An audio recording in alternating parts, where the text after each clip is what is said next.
Om Jnanatimirandhasya Jnananjana Shalakaya Chakshurunmilitam Yena Tasmai Shri Gurave Namaha.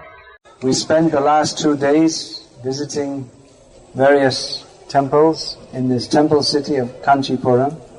And wherever we've gone, we have chanted the holy names and spoken some katha. We'll go to one more place, one more Divya Desham, 15 kilometers from here, and that will be this yatra finished. Then we'll return to our respective places. Wherever you're staying, devotees have come from Salem, Vellore, Chennai. Devotees from Tirutani left yesterday. Of course, I don't really have any place to go back to because I don't have any place where I stay, but I'm going to Vellore tonight. So, we pray to the Lord who has manifested in so many different deity forms that you are all spiritually enriched by this visit. By visiting these temples, we should become spiritually enriched. Mostly people visit temples, it's almost like a kind of tourism. There are so many bus parties which tour around and visit many temples, which is nice. The people are pious and they like to visit temples.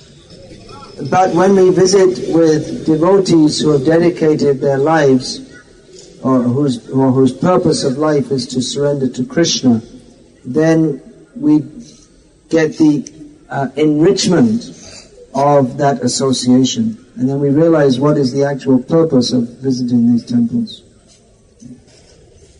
Gauramara Jeshabasthane Karalo Bhamana Range Sheshabasthana Hariboami Pranai Bhakata Shange. Srila Bhakti Thakur says that he desires to visit all the places that were visited by Chaitanya Mahaprabhu.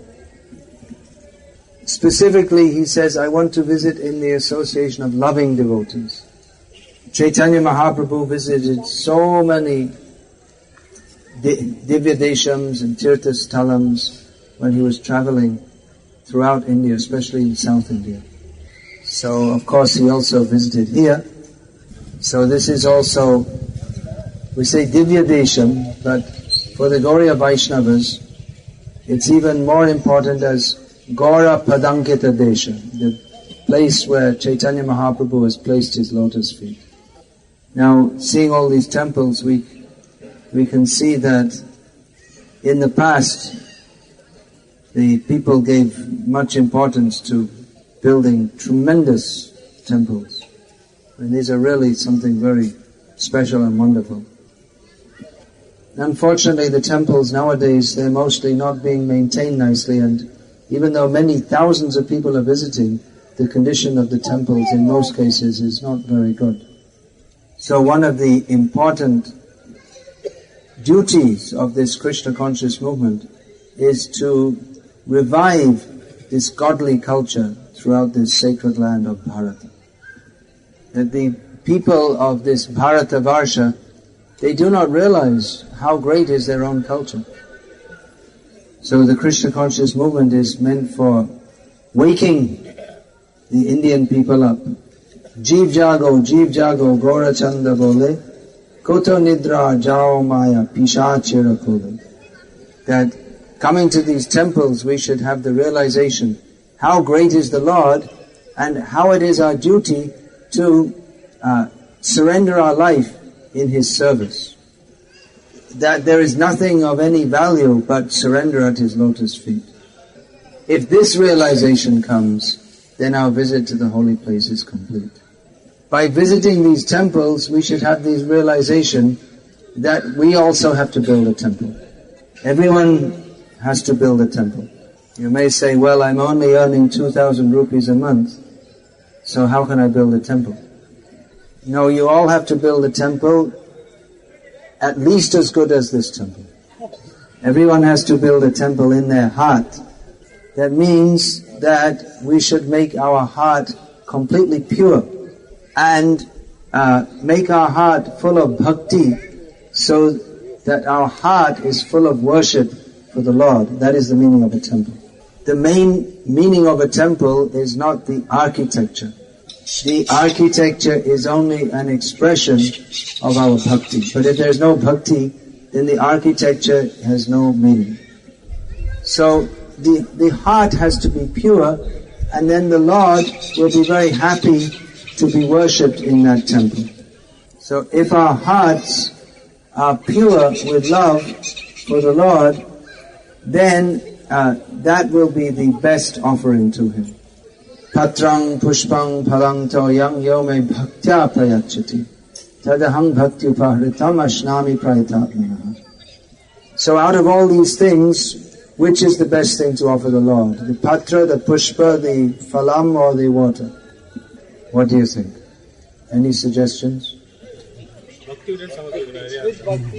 Yeah, with bhakti, that's the point. Otherwise, the Lord does not accept.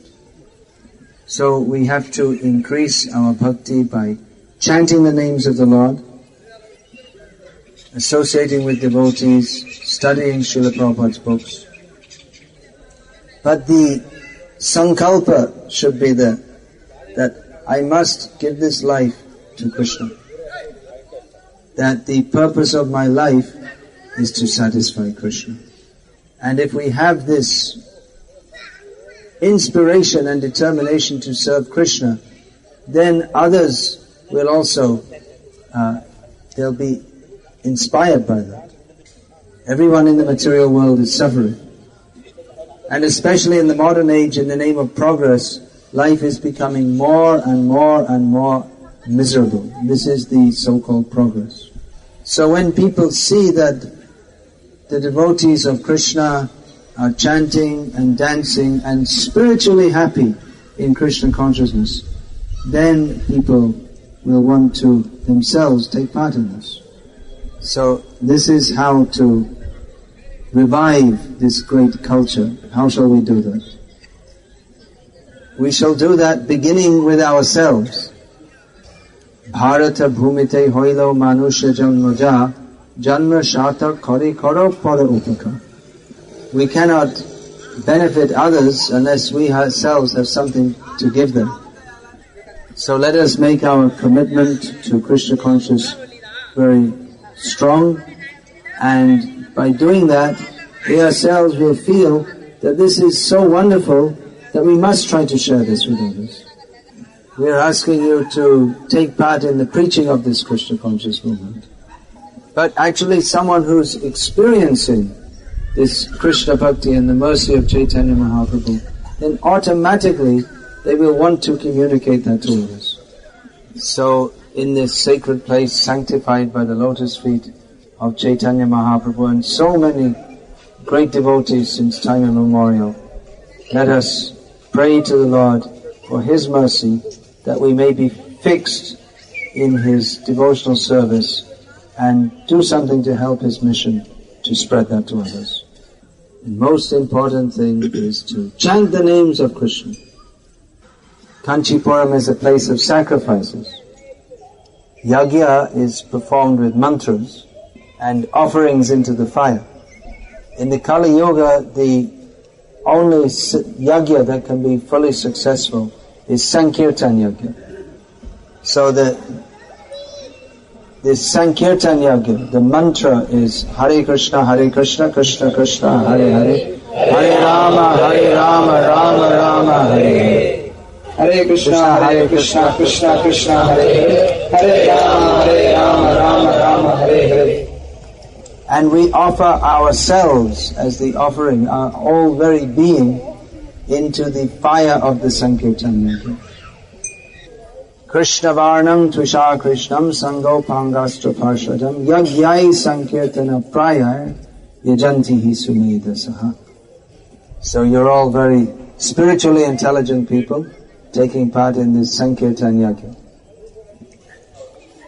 There are many people who are PhDs who are spiritually not at all intelligent. But even if one cannot read or write, if he takes part in the Sankirtan Yajna, worshipping Chaitanya Mahaprabhu by chanting the holy names, he is the most intelligent person.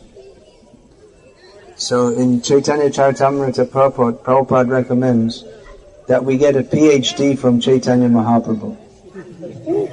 Actually it says from Ramananda Rai, but probably most of you don't know so much. You should know who is Ramananda Rai. Ramananda Rai has described what are the highest stages of bhakti. So you should know all these things gradually. Hare Krishna, Krishna Krishna, Hare Hare, Hare Rama, Rama Rama, Hare Hare. So we hope you are all very satisfied and inspired by this visit. Is it? Bangalore also. Devotees here from Bangalore. I forgot to say. But they're all Tamils. They're exiles.